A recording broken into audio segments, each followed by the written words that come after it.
Buongiorno a tutti. Io quest'oggi vorrei parlare della purificazione, quel tasto su cui molti maestri insistono, scuole di magia, scuole esoteriche, eccetera, no? Per fare magia bisogna essere purificati. Non è vero. Sono delle truffe. Allora, le cose sono due. Voi potete essere una persona che è piena di odio perché le è stato fatto molto male, non sa di averlo subito e lo sfoga sul resto. Lo sfoga a casaccio sugli altri.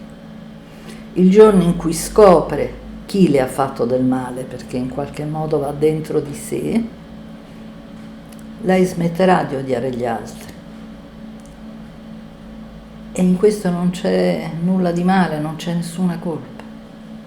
Però, se odiate gli altri, se odiate gli altri senza saperne la causa, siete preda dell'astrale. Se andate a fare magia, vi beccate l'astrale nero. Per cui è meglio che non lo fate, a meno che non abbiate un capo catena straordinario, che sappia anche seguirvi, che faccia da capo, che vi controlli le energie, eccetera, eccetera. Ma questo è difficilissimo da trovare.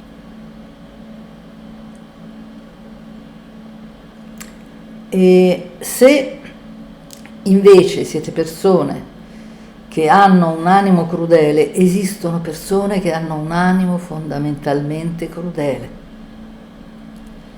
E allora passate direttamente alla magia nera e anche se vi raccontate che è bianca, la fate nera e vi ritrovate l'astrale un'altra volta. Se invece avete un animo passabilmente positivo, il momento in cui l'astrale vi attacca, voi vincerete l'astrale negativo. Vincerete nel senso che ve ne staccherete, perché è invincibile l'astrale. Sia chiaro, con l'astrale nero non può essere abbattuto perché è una forza titanica enorme. Chi l'ha assaggiato sa cos'è e non pensa a una cosa del genere. E in questo caso non avete bisogno di purificarvi, ma di capire, anche qui. Allora, questa mania della purificazione è in pratica una purificazione del passato, che però non passa per la conoscenza, il che vuol dire che voi vi portate appresso tutto il dolore dell'infanzia senza conoscerlo. E vi ammazzate per purificarvi da cosa? Dal fatto che siete state vittime?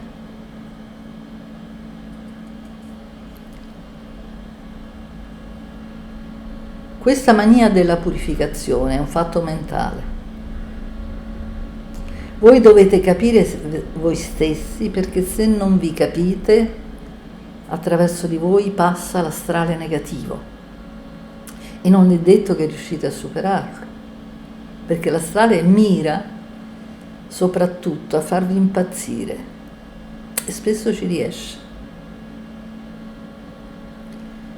Per cui tutte le creature che hanno trovato un maestro, poi gli uomini come maestri, per carità ci possono essere, io ne conosco di splendidi, però la maggior parte non è che siano cattivi, sono mentali. L'uomo è mentale, infatti l'uomo che dice ti devi purificare, devi fare questi riti di purificazione e giù coi riti. Attenzione, in realtà i riti servono solo a tenere la mente in quella direzione, i riti di per sé non servono a niente.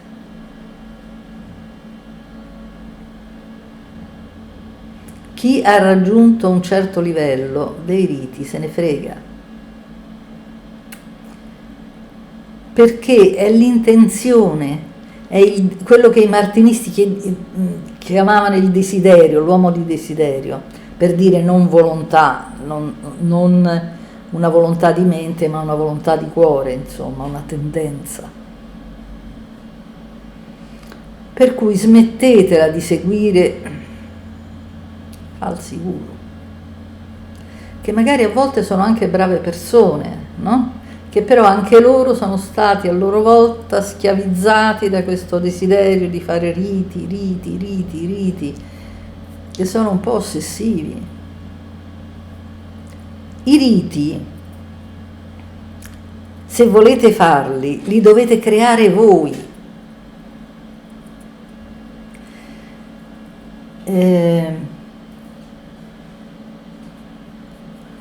Cioè, se un bravo guru, ma insomma guru, brutta parola pure, un capocatena, ecco, la cosa più logica, un capocatena vero vi direbbe: allora facciamo un rito, ok? Vi serve un rito? Lo facciamo.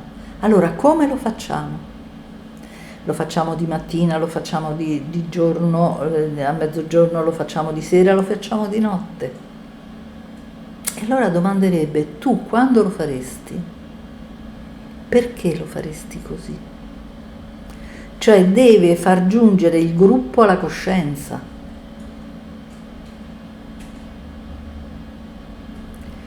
Che cosa vuoi ottenere con la tua catena? Cosa vuoi ottenere come risultato immediato e cosa vuoi ottenere del tuo percorso? Perché dipende da quello. Cos'è che vuoi ottenere? Di stare bene? Di avere protezioni economiche? Di avere protezione dal male? Di trovare una persona che vi accompagni, eccetera? Voglio dire, il gruppo deve essere finalizzato, deve avere un fine unico, se no non funziona, si smembra. E il capo catena deve riuscire a capire cosa c'è che non va nel gruppo, perché c'è sempre qualcosa che non va nel gruppo. Non è facile trovare un capo catena così, perché io ho dato un'occhiata ai video con i vari guru.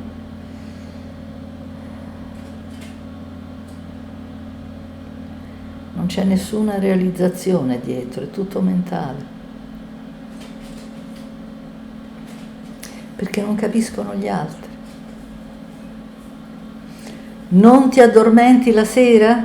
Devi fare questo, devi fare... Vuol dire non conoscere la mente umana. Perché è la mente che non ci fa dormire. Se voi... La mente condizionata, Se voi la sera non dormite è perché la vostra mente condizionata non si acquieta. Non c'è un'altra ragione, è quella. Non si acquieta perché ha paura. E allora comincia a elaborare, anzi continua ad elaborare risoluzioni finché non va fuori della realtà ed elabora cose assurde. L'essere umano, se fa tacitare la mente, la sera si addormenta come va sul letto. Tanto è vero che ci sono persone che si addormentano davanti alla televisione. Perché? Perché la televisione gli dà degli stimoli che gli fa tacere la mente. Ascoltando non produce la mente. Altri ascoltano la musica perché mentre l'ascoltano la mente tace, gli tacita la mente. Tanto è vero che lo ha sperimentato chi ha fatto lo yoga, quello mentale, non quello fisico. Se noi facciamo uno yoga e ci mettiamo una meditazione, insomma, yogica, e ci mettiamo in posizione, eccetera, il difficile è rimanere svegli, perché come noi facciamo tacitare la mente, ci addormentiamo. Perché noi siamo tenuti svegli dalla mente condizionata. Quel solve e coagula di cui ho parlato, cioè il solve è il lasciarsi andare, coagula è il focalizzare, è il gioco, lo dice l'alchimia, è il gioco di tutta l'alchimia della via, no? Cioè guardarsi dentro con l'occhio che focalizza e sentire quello che c'è dentro, poi capirlo e ricominciare. Guardate che l'astrale nero passa attraverso la mente condizionata, e cioè quello che voi non sapete. Se voi non sapete che da piccole avete ricevuto un mucchio di botte che vi hanno massacrato, ma pensate che tutto è andato bene, attraverso quello passa la mente condizionata. Perché, come diceva Gesù Cristo, il diavolo è mentitore come suo padre, e credo che alludesse all'astrale negativo, perché mente sempre, è vero. Quindi, tornando alla purificazione, voi non avete bisogno di purificarvi. Avete fatto un sacco di errori nella vostra vita? Normale. Più siete stati ignorati, meno siete stati capiti, o più siete stati aggrediti dai vostri genitori, e meno capirete, meno vi fiderete e più errori farete, ma non ne avete colpa. E peggio ancora, vi fanno fare delle manovre per cancellare il passato. Il passato non va mai cancellato. Il passato va depotenziato nella sua emotività, ma non ci sono riti per questo. Come se uno vi dà un colpo su una mano, no? Quel colpo vi fa male, vi fa dolore, però piano piano poi passa. Voi non dovete cancellare il dolore, dovete aspettare che passi, perché nell'anima è la stessa cosa.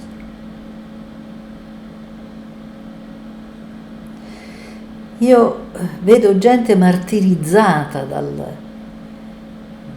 questi esoteristi che vi trattano come oggetti, che hanno il piacere di avere un potere. Attenzione, scappate via. Quando la vostra guida sentite che ama il potere, scappate via. Perché magari lui il potere,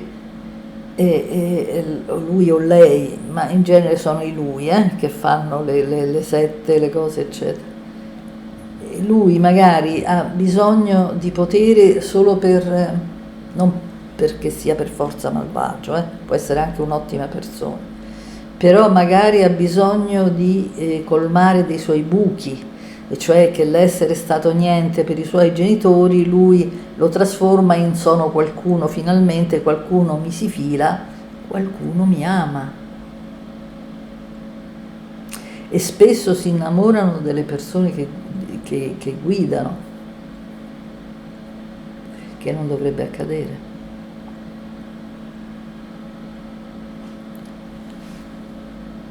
La purificazione non serve. Sono una donna che è andata da un letto all'altro facendo le cose più fuori contesto. E chi se ne importa? La magia non gliene importa niente. A parte che spesso chi fa questo è perché ha subito delle cose, ma se invece è semplicemente una persona che è fornita molto istintualmente, le piace fare sesso, ma ben venga. Stia attenta a non farsi mettere incinta o a non mettere incinta le donne. Non c'è niente di male nel sesso.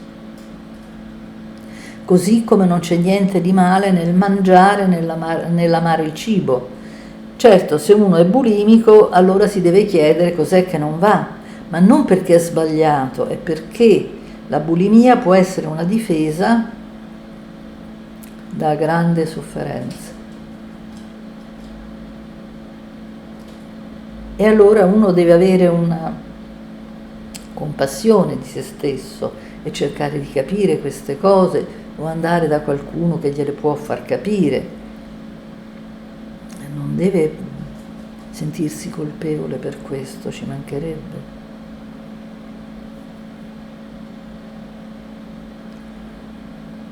Quindi la purificazione e l'ossessione per i riti non crea la magia. E attenzione che attraverso queste cose l'astrale negativo ci gioca parecchio. Ora qualcuno penserà che io sono fissata con l'astrale negativo, però il giorno in cui ne sarà toccata capirà, perché il momento in cui volete sganciarvi, l'astrale negativo arriva per tutti. E a volte è quello stesso astrale negativo che conoscevate da bambini quando avevate degli incubi orribili. Quello era l'astrale negativo. Perché gli incubi ai bambini non sono una cosa normale. Attenzione, perché io lessi in un libro di psicologia, io ne ho letti, non vi dico quanti, e la maggior parte erano dei vaneggiamenti, che è normale che i bambini dai 3 ai 7 anni abbiano degli incubi. Questo è allucinante. Gli incubi derivano da qualcosa di subito, di qualsiasi genere. Non sono normali.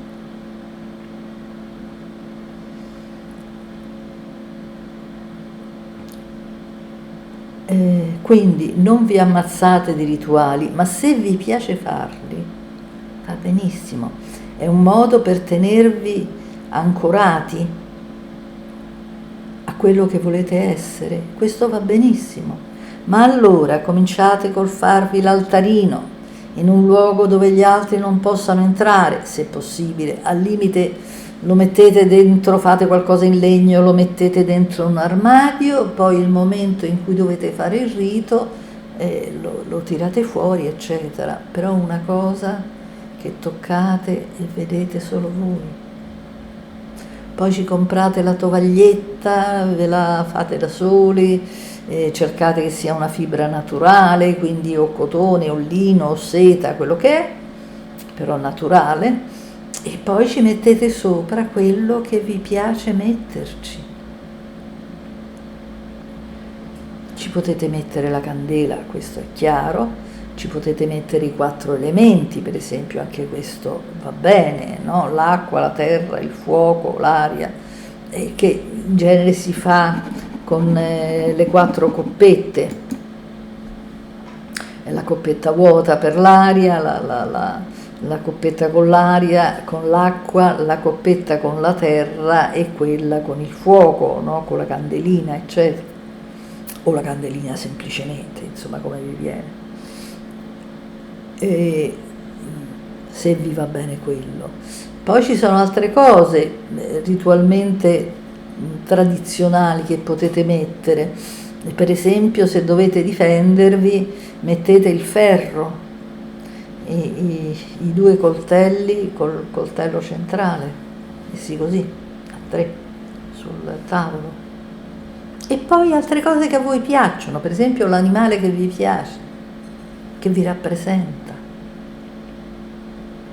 Altre cose che vi stanno a cuore, che può essere una pietra del colore che vi piace, che vi rappresenta. Tutto ciò che è inerente a voi va bene. Ma non ve lo devono dire gli altri, non deve essere codificato. Oppure, se è un gruppo, va codificato, ma dal gruppo che ha un capo catena. Non insisterò mai abbastanza sul capo catena, perché come un gruppo, attenzione, sto dicendo una cosa importante, come un gruppo positivo si apre, L'astrale negativo insorge perché ha paura che gli si tolgano le prede. E se non c'è un capo catena che dice attenzione, sta succedendo questo, rischiate di andare tutti a rotoli o di finire preda, o come minimo sfasciano il gruppo. Perché il gruppo non si sfasci occorre un gruppo vero, e cioè di persone che si conoscono, di persone che si apprezzano, che non hanno odi fra di loro, che hanno veramente come fine quel fine e non il dimostrare di essere più bravo che l'altro, l'essere seduttivo con l'altro, tutte queste beghe che sono molto umane. Ma anche in questo è importante il capocatena, che non sia moralistico, ma che badi all'integrità del gruppo e che avverta i singoli: guarda, stai facendo questo, guarda, stai andando di là. Una persona di cui loro si fidano. Perché nella magia il gruppo è importante, da soli non è che si possa fare tanto, Cioè la magia di una persona è niente in confronto alla magia di un gruppo. C'è una differenza abissale.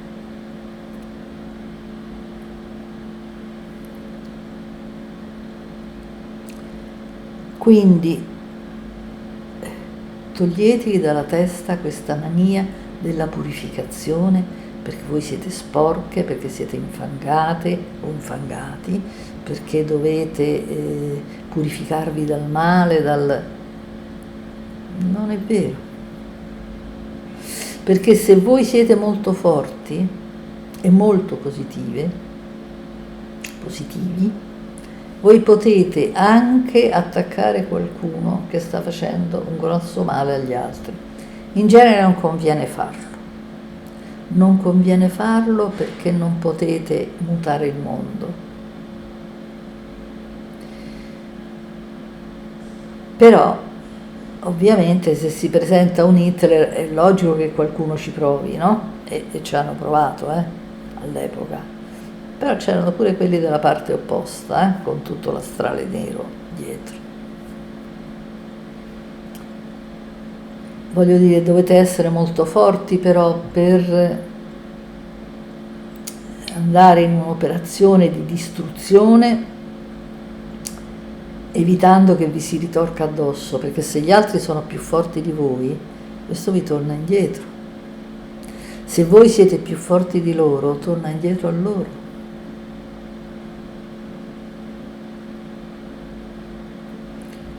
Ma perché questo accada, occorre un capo catena che si assuma la responsabilità degli altri.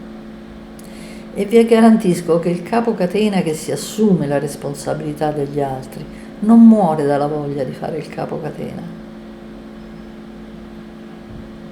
Spera di non averne bisogno, spera che sia un altro a farlo, perché è una grande rottura di scatole, nel senso. Può essere una cosa splendida, ma ha dei risvolti un po' pesanti. Per cui ci vuole una ragione seria per farlo, insomma, no? Deve essere un po' l'universo a dire si deve fare così. Perché spesso in queste cose è l'universo che si pronuncia. Quando dico l'universo intendo l'astrale positivo, non è che voglio andare così in alto o invocare chissà che cosa. Sono sempre energie pertinenti alla Terra e agli uomini. Siamo sempre una piccola cosa.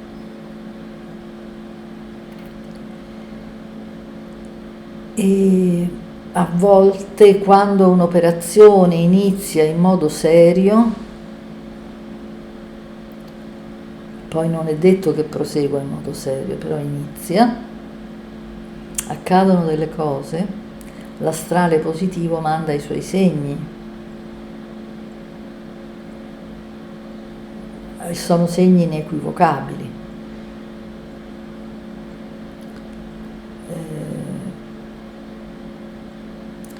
Feci qualcosa del genere tanti anni fa insieme a un'altra persona e ricordo il falco che girava continuamente sopra a noi in un modo inequivocabile, perché insomma non c'era niente lì che lo attraesse.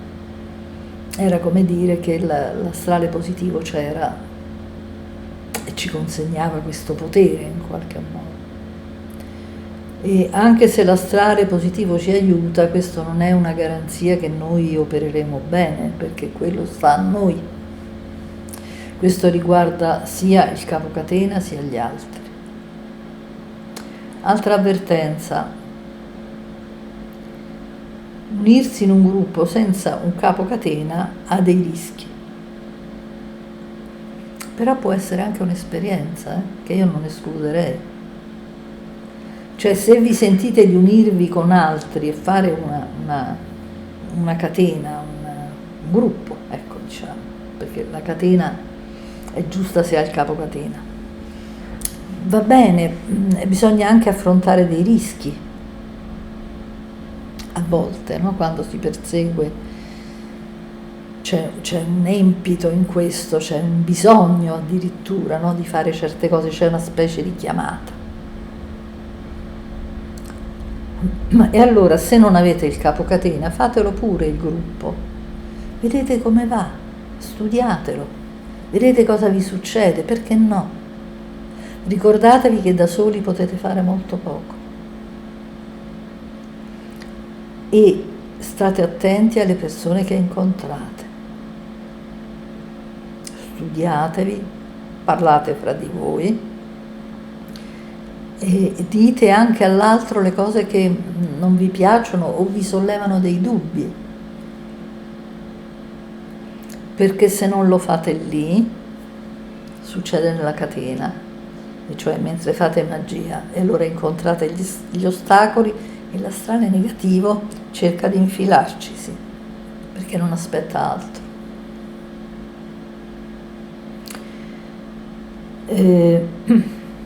Normalmente la gente non ha a che fare con l'astrale negativo, se non in determinati casi, sia chiaro. Lo diceva Kremers, il grande mago, che mago era, ed era un mago per nascita, insomma, di quelle persone che hanno delle qualità, ci sono nati, per passata reincarnazione, forse, non lo so. E non mi pronuncio su ciò che non so, però lui un mago era, e lui disse: il drago che giace nelle profondità dorme, se però voi iniziate una strada, quello si sveglia e vi soffia. Vero? E quando andate a risvegliare la magia, risvegliate non solo la vostra di magia ma anche l'altra.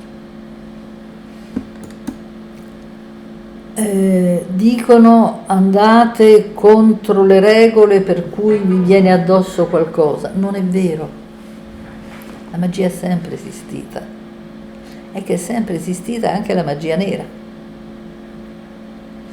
per cui risvegliare una è risvegliare l'altra.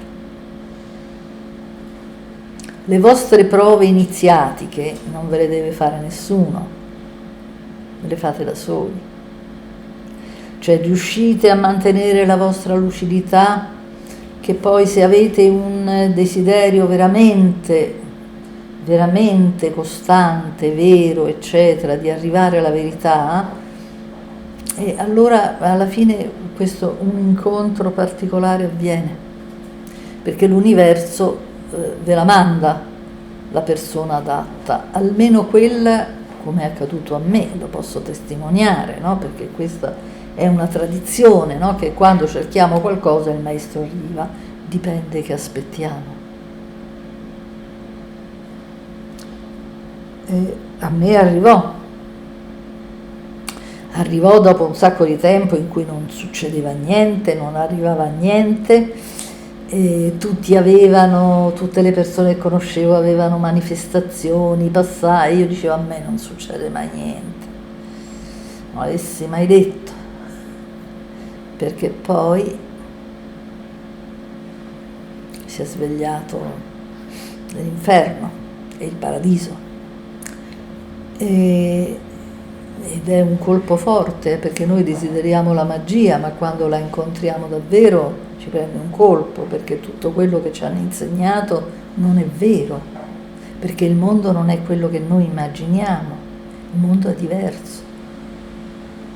Gli antichi ci vivevano nella magia, non era così strana, noi no. L'astrale negativo l'ha affossata, perché è più facile avere presa sulle persone quando o negano la magia o la fanno con la mente, perché le religioni ovviamente agiscono tramite la magia, no? Fanno i riti. La Santa Messa è un rito magico, tutto di testa, ovviamente. Per cui voi potete fare i riti, potete vostri, o concordati con il gruppo, se siete in un gruppo. Potete vestirvi anche in maniera particolare, se volete, in un modo che vi incentivi un certo stato d'animo, perché la magia è una questione di stato d'animo. La purificazione è un termine moralistico. Noi dobbiamo aderire alla terra, non purificarci. Non dobbiamo diventare esseri impalpabili, eterei, che vedono il corpo come un ostacolo. Noi siamo un corpo. Noi siamo un corpo creato dall'universo stesso attraverso le sue manifestazioni, attraverso le sue trasformazioni.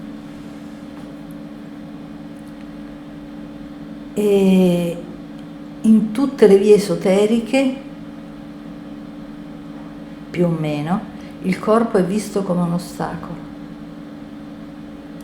Non tutte, ce ne sono alcune, specie quelle induiste, che vedono anche, non so, il sesso come una via evolutiva, eccetera, eccetera. Ma nemmeno il sesso è una via evolutiva.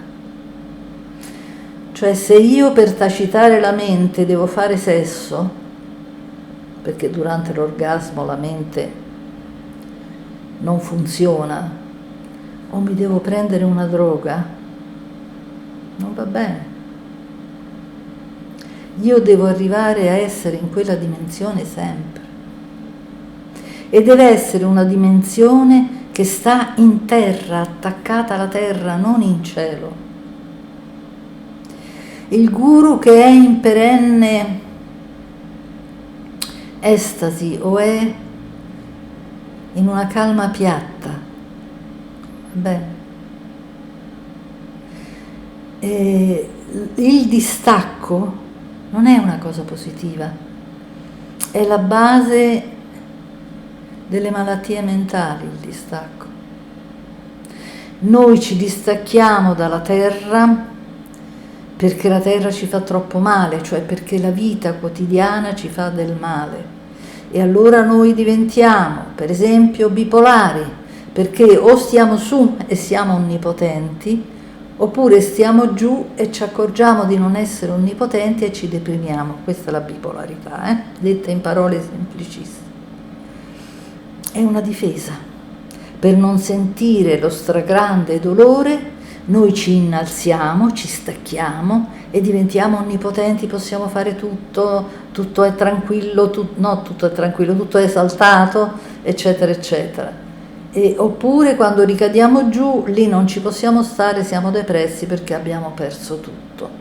Questa è una cosa, per esempio, del distacco, no? Oppure distacchiamo le emozioni, no? Diventiamo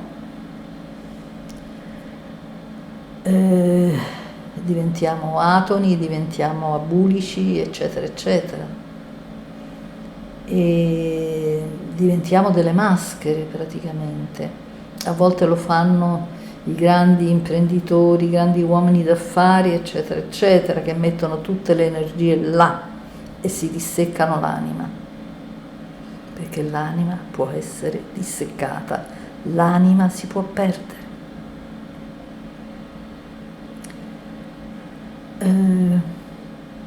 Chi fa la strada lo capisce.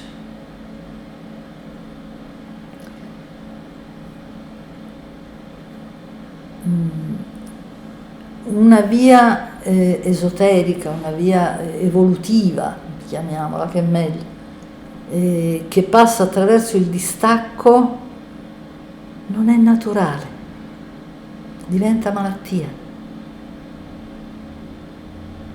Le emozioni non devono finire, anzi si devono intensificare, solo che noi siamo abituati a percepire le emozioni come qualcosa che ci travolge, per cui le sentiamo negative, ed è vero che spesso ci travolgono. Nei sogni le emozioni compaiono come acqua e spesso, quando ci sono dei grandi dolori dentro, compaiono come acque in tempesta, acque agitate, acque torbide, magari con squali dentro. E certamente così si sta male, ma se le nostre emozioni sono tranquille, ci possono essere le emozioni tranquille. Io vivo in una quiete vivace, come vivono in una quiete vivace tutti quelli che hanno fatto un percorso, vero però, no? Non mentale.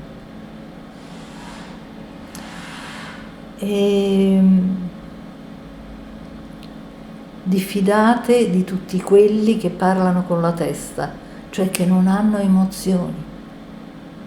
Si capisce, si comprende chi ha perso le emozioni. Diffidate di quelli che parlano senza emozioni. Le emozioni cambiano, no? Perché con la caduta della mente condizionata cadono quelle della testa e vengono quelle che sorgono dall'istinto, è tutta un'altra cosa. Ma di questo parleremo poi. Un saluto a tutti.